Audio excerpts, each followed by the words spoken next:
For 40 years, I have heard people whine and complain and carp about today's gospel lesson. I have heard people read this lesson and, do I need to repeat the lesson? Did you all get it? I tried to read it in such a way as I hope they hit. All right. Everybody gets the same pay, unequal work, and I've had people say, it's not fair. And I'm thinking, yeah. What is Jesus doing here? This is no way to run a business. I even had somebody in Houston say, Jesus would have flunked my MBA program. Oh, okay. The more people get riled up, the more I smile. And I smile because Jesus is trying to rile us up. Imagine that. He's trying to rile us up because he wants us to see and know that how business works is not how the kingdom works. Did you read the first line? What's the first line? Someone who's got it there. Don't be reading the bulletin after this. But anyway, what's the first line say? The kingdom of heaven. So immediately, this is not how you run your carpentry business. This is the kingdom of heaven. Now, how does the kingdom of heaven work? It doesn't work by meriting, earning, or deserving. Thank God. The kingdom of heaven is about mercy and about grace and about receiving what we don't or can't earn or merit or deserve. So he's trying to turn our world upside down and say that God's ways are different than our ways. And our ways are different from God's ways. He's not trying to tell you how to run your business.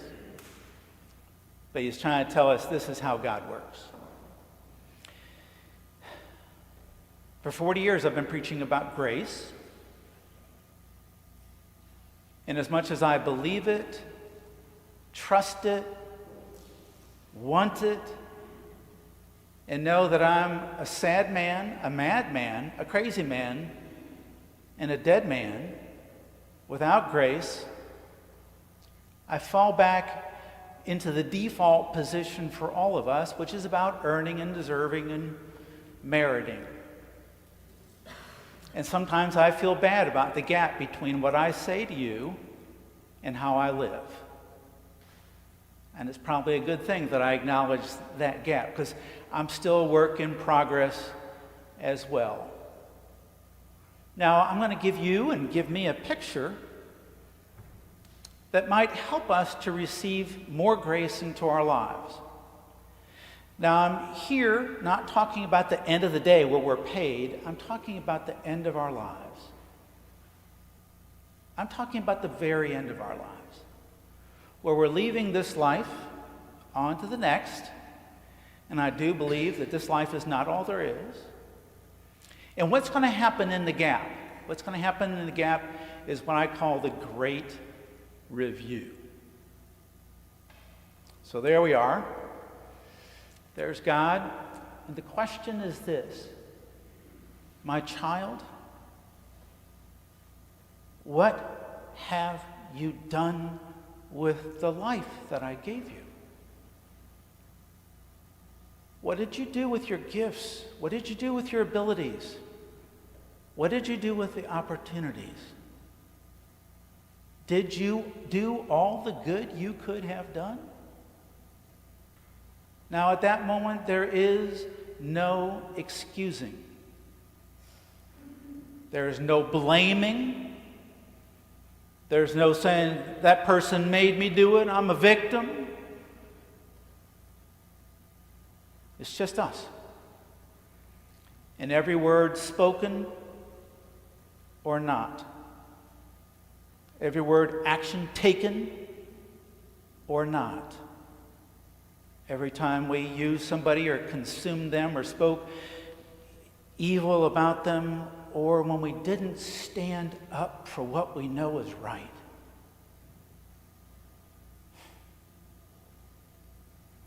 Does anyone here really think that you'll have the temerity or the audacity to say, Lord, nice to see you. Had a pretty good life, and I'm ready. I'm ready for you to give me what I have earned. Sounds pretty silly, doesn't it? Well, let's make the point a little sharper. Now, in the Great Review, Jesus is there. Jesus shows us his hands. We see the scars.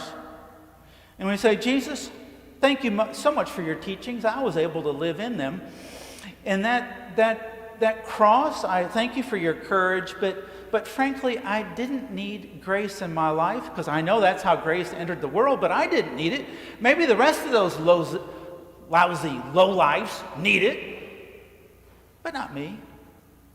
I'm kind of special. Does anyone here have the temerity or audacity to think that you're going to say that to Jesus? Thanks, but no thanks, Jesus, I'm good. I think not. Do we really want what we deserve from God?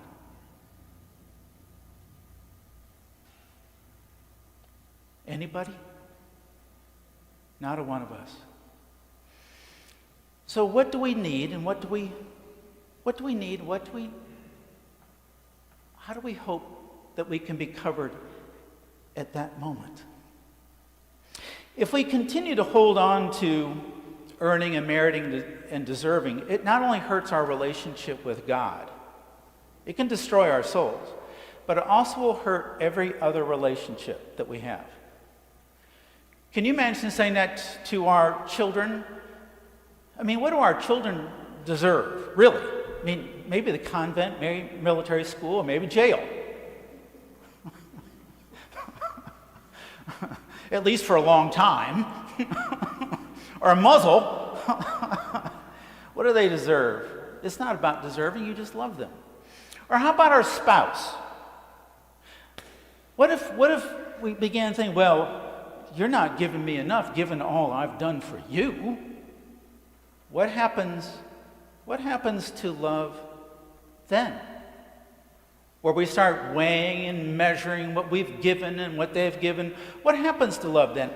People on my little unloved seat that used to be in my office on their way to divorce court, and it always breaks down to, you don't give me enough given all I give to you. I mean, there are other things, but that's a major one. What would happen to love when we look at other people in that way? What have you merited? What happens to our heart? It just squeezes. For those that we love, we don't give them what they merit. We give them, ideally, what they need. And the same is true for our relationship with God. If we want to live a life of meriting and deserving and earning, guess who we begin to resemble? We begin to resemble the guys who'd worked all day long. They're called the grumblers. We begin to resemble the grumblers.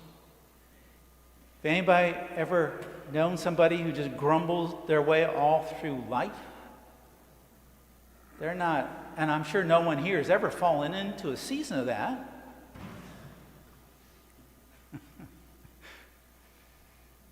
And how do the grumblers look at the world? I don't have enough, it's not fair, I'm entitled to more. There's a very interesting line here at the end of the gospel lesson. Am I not allowed to do what I choose with what belongs to me? Or are you envious because I am generous? There's a special footnote there. And Lorna, what's that special footnote? Where's my headset? There we go. The Greek translation is your eye evil because I am good? The evil eye. Right there, that's a much better translation than that namby-pamby thing we got. The evil eye. We've all had a moment with the evil eye.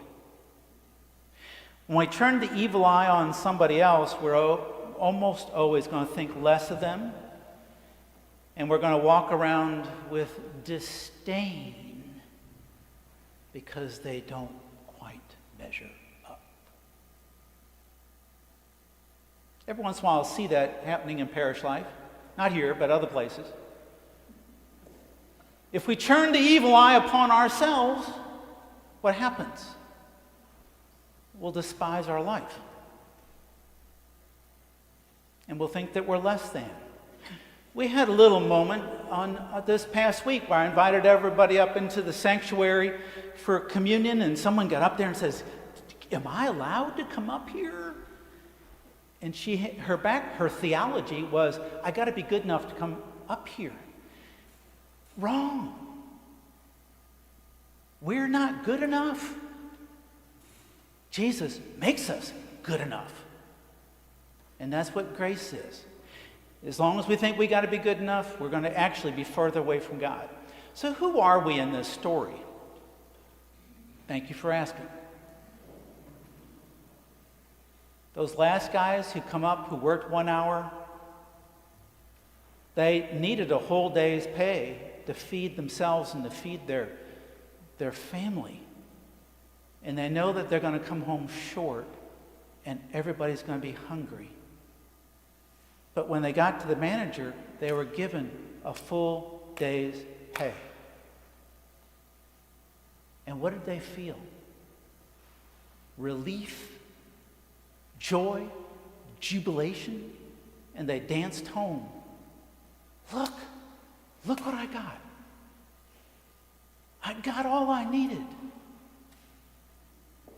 Who are we? We're them. We are them. And what's our response here on Sundays? How about some relief? I'm not seeing much relief here. Let me see. Any relief? Well, okay, all right. How about joy? Anybody got joy? Okay. Anybody want to dance? Whoa. You don't want to see me dance. At the center of our service, I say, "The Lord be with you," and you say, "And all." And lift up your hearts. That phrase, sursum corda, is meant to be on every aspect of our lives, because God does not give us what we deserve. God gives us what we need, and that is called grace. And that is our song from this life to the next. Amen.